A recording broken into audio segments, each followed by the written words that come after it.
कहते हैं राजा परीक्षित से कि राजन, मानो इन ब्रजवासियों को आज ही मोक्ष की प्राप्ति हो गई है। ऐसा आनंद, ऐसा उमंग कहां देखने को मिलता है।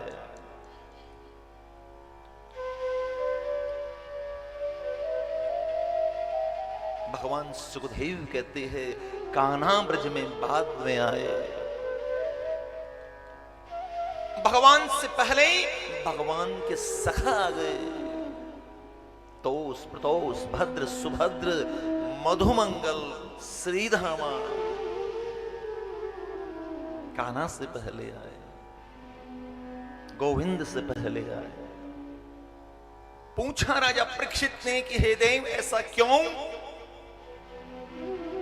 आनंद की मुस्कुराहट लेकर सुखदेव भगवान राजा परीक्षित से कहते हैं, राजन, ये सब अपने कान्हा के लिए व्यवस्था करने आए। मानो ये कह रहे हैं, गोविंद पहले हम जाते हैं, आपकी व्यवस्था बनाते हैं, फिर आप चले आना।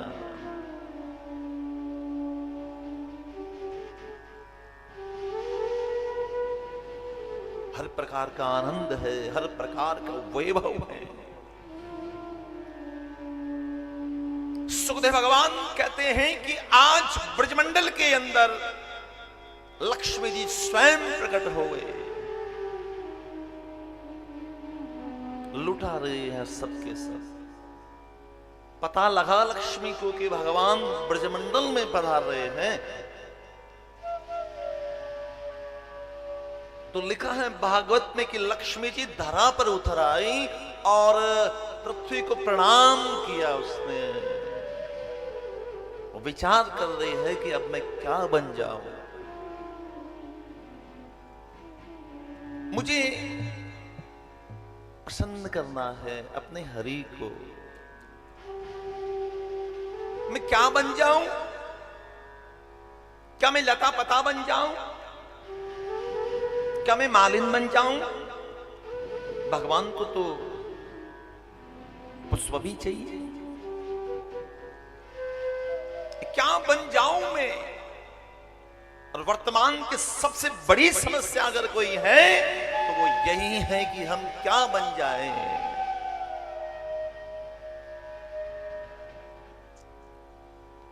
विचार करते हैं, एक संतान घर में होती है तो एक पिता को सबसे बड़ी चिंता होती है कि इसे क्या बना दे।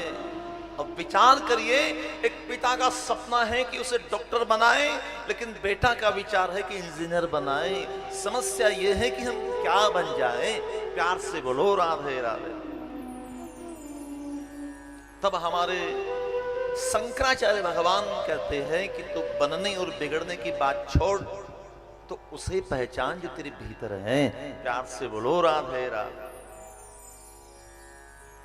जो तेरे भीतर है तो उसको पहचान, अपने मूल को पहचान, अपनी सत्ता को पहचान, अपने अस्तित्व को पहचान।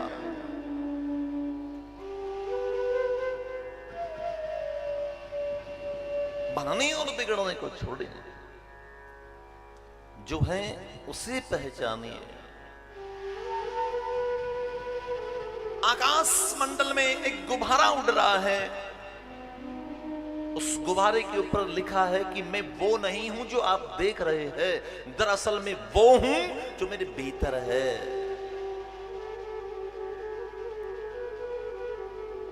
जो आपके भीतर है उसे पहचानिए,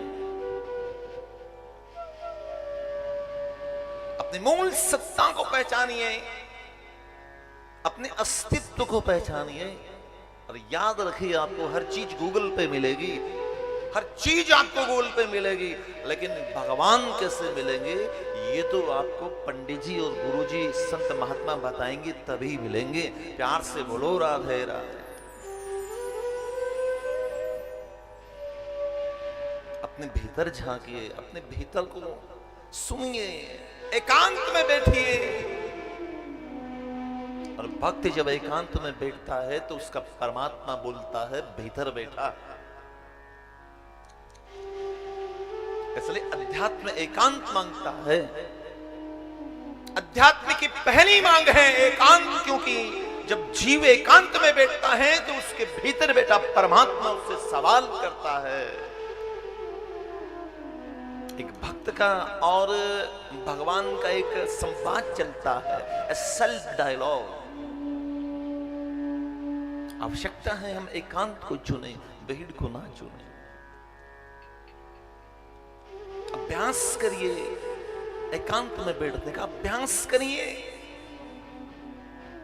एकांत में बैठकर अभ्यास करेंगे, अपनी मूल सत्ता को पहचानेंगे। ऐसे लक्ष्मी जी विचार कर रही है कि मैं क्या बन जाऊं।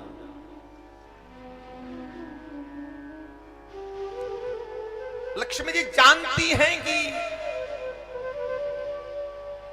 साधन संपन्न गोविंद को पसंद नहीं है, मान्य नहीं है, क्योंकि भगवान की भी दो माएं हैं।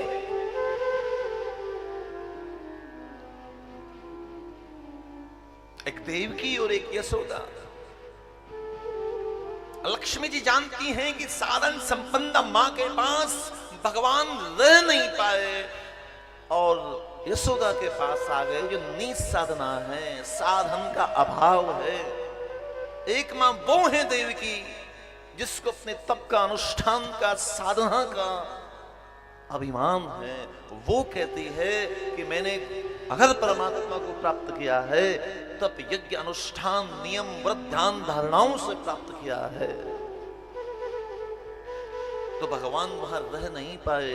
साधन संपन्न मां के पास कृष्ण टिक नहीं पाए, सीधे चले आए यशोदा के पास, जो नीच साधना है, साधनहीन है, साधन का अभाव है।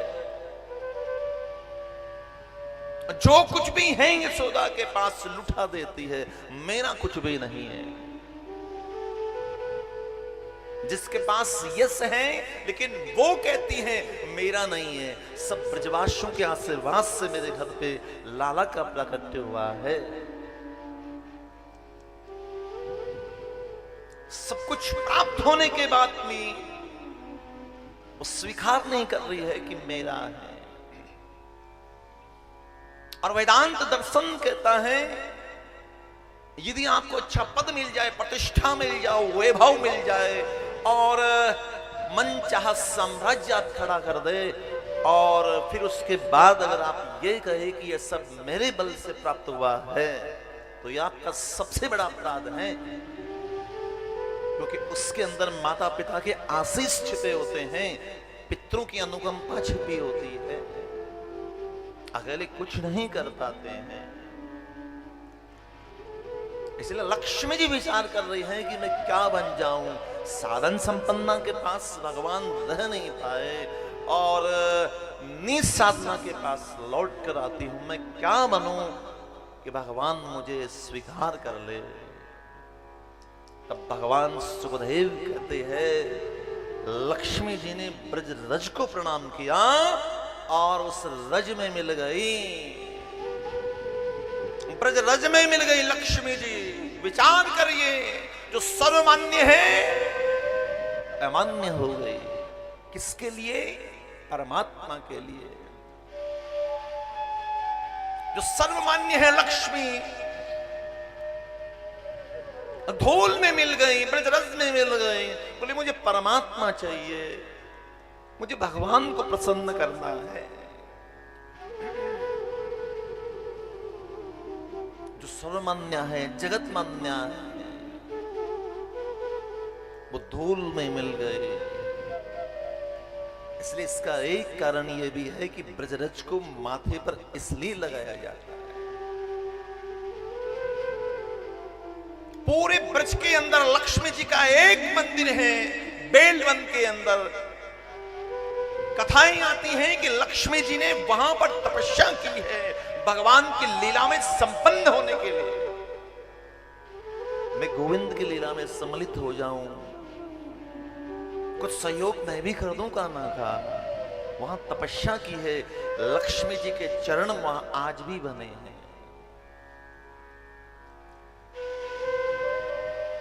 ब्रज के अंदर केवल भगवान ही नंगे पांव विचरण नहीं किए, राधा रानी गोपियां ही केवल नंगे पांव विचरण नहीं की, वहां लक्ष्मी जी तो पूरी की पूरी डोल दूसरित हो गई, ब्रज रज में मिल गई। कान्हा को पता लगा, बोले ये आपने ये क्या कर दिया? बोले नहीं, ये ठीक नहीं किया आपने। जिस पति को प्रसन्न करने के लिए लक्ष्मी जी धूल में मिल गए, लेकिन पति कहते हैं नहीं, ये ठीक नहीं किया। तो लक्ष्मी जी वहां से सीधे पुष्प में चली गई। तो यहीं से भगवान की एक नई डिमांड जागृत हो गई, पत्रम पुष्पम फलम तोयम। लक्ष्मी जी ने पुष्प को चुन लिया, भगवान ने मुंह फेर लिया। लक्ष्मी जी ब्रज के रज रज में घूम रही है, अन्न में चली गई, जल में चली गई, पूरे ब्रह्मांड में लक्ष्मी जी फैल गई। बोले भगवान प्रसन्न हो जाए। भगवान सुखदेव कहते हैं राजा परीक्षित से, लक्ष्मी जी स्वयं श्री हरि को प्रसन्न करने के लिए डोल दूसरित हो रही है। कान्हा कैसे प्रसन्न हो जाए, नारायण कैसे प्रसन्न हो जाए? विचार करिए, जो जगत की मालकिन है वो धूल में दूसरित हो गई। और आजकल के पढ़े लिखे किसी को कह दे सत्संग हो रहा हो, यहाँ बैठ के कथा सुन लो, सत्संग सुन लो, बोले नहीं हमारे कपड़े खराब हो जाएंगे। अरे सुन लेगा तो जिंदगी बच जाएगी, नहीं सुनेगा तो जिंदगी खराब हो जाएगी। इसलिए ब्रजरज का महत्व है। इसलिए इसका एक प्रमाण यह भी है कि इस रज के अंदर लक्ष्मी का वास है। अपने माथे पर लगाओगे तो श्री हरि प्रसन्न होंगे।